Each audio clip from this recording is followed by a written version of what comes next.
Oke, selamat pagi. Pagi, Pak. Assalamualaikum warahmatullahi wabarakatuh. Waalaikumsalam warahmatullahi wabarakatuh. Oke, kita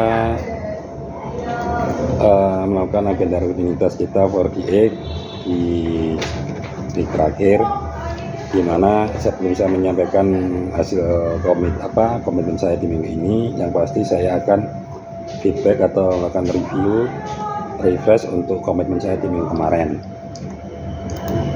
Untuk komitmen saya sendiri di minggu kemarin itu saya akan speed up untuk remaining closing saya dari target secara total 2,3 ya, dimana secara RO saya 3,7 dan secara leases 2,3. Secara achievement saya di bulan ini alhamdulillah secara total saya 101%.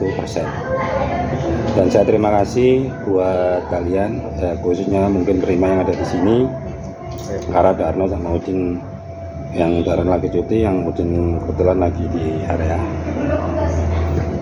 Lah, itu terkontribusi dari pencapaian kita di channel MTKA, di mana channel MTKA saya secara total itu 119%,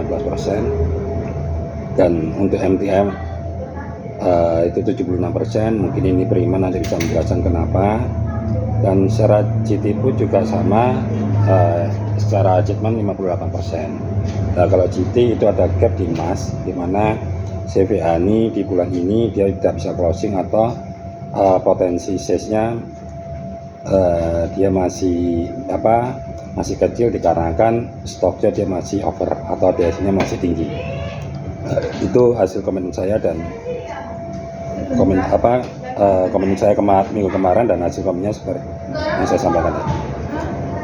Nah, sebelum saya melanjutkan ke komitmen saya di minggu ini, yang pasti saya akan menanyakan terkait di channel MTA. Kebetulan Prima yang handle. Nah, silakan Prima, bisa kamu jelaskan. Baik, Pak, terima kasih. Secara pencapaian saya dalam bulan Desember, Komitmen kamu kemarin enggak apa? komitmen saya sesuai RUFU 381, terus kemudian untuk net SS saya 289. Secara achievement net 76%, Pak, masih ada gap 91 juta. Terus kemudian ada untuk mungkin terkendala di RO saya 345 juta, mungkin ada stok-stok yang OS seperti itu, Pak. Itu kalau dilihat dari gapnya kan kamu sebenarnya masih kecil ya, 91 juta untuk channel MTA itu. Ya, jujur ini secara achievement ses ini by principle ini enggak ada yang chip ya, mungkin beberapa principle aja yang chip seperti Greenfield ini nggak perlu sebenarnya, tapi kan ada potensi outlet yang mau jual Greenfield. Secara channel sebenarnya kita nggak perlu nge-push, tapi outlet masih berpotensi pengen menjual produk Greenfield, oke lah kita supply. Dan untuk Libis kita terbantu dengan program kemarin ya. Ya, kita ada program yang kemarin 2+1 ya, itu sangat menyerap ya, dan otomatis, dan ini bisa kita maksimalkan skala program yang berjalan. Paling tidak saya berharap itu ada actionnya seperti ini. Oke, untuk yang lainnya gimana? Ya, kemudian untuk kopi kenangan untuk net saya 1, Pak, target saya 9 game. Untuk kopi kenangan sendiri mungkin kemarin di toko stok masih agak slow untuk yang kopi kenangan. Ya sebenarnya nggak harus itu toh ya, jatuh ya, saya nggak bisa sih mentoleransi atau mengasih reason kamu stok tinggi, Pak, tapi yang kamu lakukan tuh apa sih gitu loh ya. Ini saya beda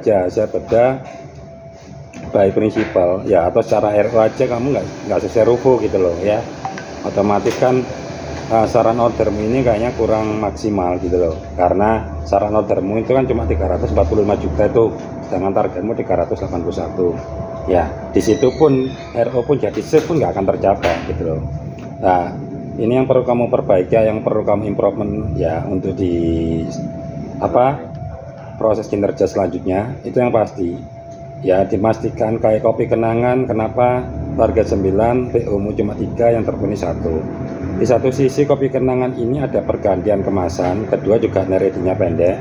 Cuma paling tidak RO ini sebenarnya bisa pembuktian kalau Prima bisa melakukan proses kinerja. Nah, masalah nanti terpenuhi atau tidak itu tergantung kondisi stok gitu atau tergantung ready-nya. Yang penting kita itu sudah menciptakan RO atau input atau PO yang sesuai dengan kalau bisa lebih daripada target. Ya, saya nggak mau lagi nanti di 2000 di tahun ini atau di bulan selanjutnya hasil khususnya di MTI, karena MTI ini adalah salesnya tunggal kamu atau kamu Pareto ya. Jadi tolong benar-benar dimaksimalkan untuk kinerjamu. Jadi saya nggak mau lagi ada hasil seperti ini gitu. Apalagi MB ini penurunannya lumayan drastis dari target 157, dia terjadi sales hanya 87. Kita nggak bisa menyalahkan BA Pak, BA-nya baru. Sekarang saya tanya, BA itu sama nggak dengan kamu? Sedangkan eksekusi ujung tombaknya kan kamu. BA itu hanya sifatnya membantu, bonus buat kamu. Paling tidak kamu bisa melakukan ekspor ke outlet yang non BA. Dan minta tolong program-program yang berjalan, tolong benar-benar diadministrasi. Jangan sampai program sudah saya brief kalian nggak di note atau nggak list to list atau dicatat atau nggak dieksekusi ya. Tolong setiap ada program saya dikasih dokumentasi ya. Ya paling tidak ada dokumentasi buat saya itu adalah eviden, bukan hanya kata-kata atau omon-omon. Itu saya tidak butuh ya. Yang saya butuhkan adalah eviden. Dan tolong ini kesempatan kamu ya, jadi sisakan waktumu khususnya selama 6 bulan ini untuk trial kamu supaya kamu bisa lebih baik lagi dan Pak Hadi bisa menerikan istilahnya bisa menilai kamu sesuai ekspektasi. Jangan sampai tidak sesuai dengan ekspektasi. Tolong tanggung jawab ya, terutama dalam hal KPI. Oke, sebelum saya saya lanjut ke komitmen saya sendiri di minggu ini. Yang pasti saya akan mempertahankan pencapaian saya ya, pencapaian saya di bulan ini itu untuk kedepannya biar kita bisa lebih meningkat dan kita bisa sustainable ya, berkelanjutan dengan lebih baik. Dan saya berharap kalian itu paham dengan kinerja kalian, terutama tanggung jawab kalian tuh yang harus kalian lakukan apa, terutama dalam hal KPI itu terutama prima ada KPI-nya Pareto ya. Pareto adalah pencapaian sales dan MOP, dan tolong itu benar-benar bisa tercapai, karena saya nanti bulan 4 akan ada meeting region. Jadi saya pengennya di start awal ini, selama di satu ini itu kita benar maksimal. Jangan sampai kita terlalu berpuas diri dengan hasil ini, karena ini baru pertama kali, karena udah 11 bulan aku puasa ya. Cuma saya nggak pengen saya berpuas diri, tetap kita profesional dalam melakukan proses kita ya. Jadi tolong benar-benar kamu ada improvement, jangan sampai yang kemarin kamu ulangi lagi.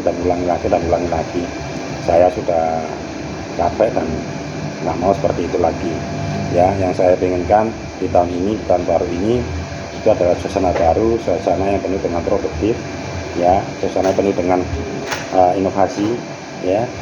Karena saya butuhnya seperti itu, nggak butuh cuma berkata-kata, saya nggak butuh hal teori ya, saya eksekusimu. Itu yang saya pegang not buat kamu ya. Oke, itu berarti nanti kita tolong program yang berjalan tolong benar-benar dieksekusi maksimal dan ditertulis ya, mumpung masih awal. Nah, kamu sebagai sales Pareto maksimalkan jadi SKU atau kita punya list outlet atau list data untuk eksekusi di outlet. Nah, setiap outlet itu pasti SKU apa aja yang masuk pasti beda-beda. Ya tolong itu, jadi jangan hanya datang, kita melakukan BCP dengan baik ya. BCP kamu di outlet itu benar-benar harus dilakukan. Apa aja sih BCP di outlet? Salam Mas. Yang pertama salam. Kemudian yang biasa saya lakukan cek stok. Terus melakukan display. Terus melakukan saran order sebelum ke buyer. Habis itu ke buyer kemudian memberikan catatan syarat order, memberitahukan stok-stok yang ada di display dan digudang terus? seperti itu. Terus kemudian closing Pak.